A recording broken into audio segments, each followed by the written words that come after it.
આજે આપણે આ રીતે 100 કરોડિયા 100 દિવસમાં 100 જાડા બનાવે તો 20 કરોડિયા 20 દિવસમાં કેટલા જાડા બનાવે?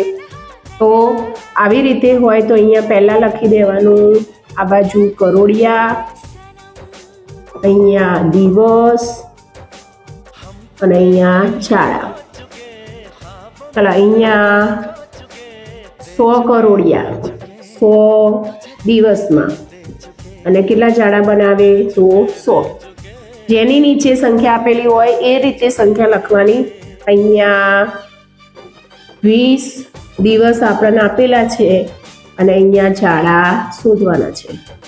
હવે હંમેશા અહીંયા નીચેથી આ બંનેનો ગુણાકાર અને અહીંયા તો અહીંયા 20 ગુણ્યા 20 ગુણ્યા 100 નીચે અહીંયા અપૂર્ણાંકમાં આવશે 100 ગુણ્યા 100.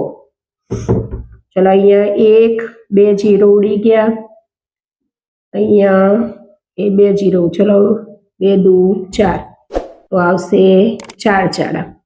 આપણો જવાબ આવશે 4 જાડા બનાવશે. Thank you.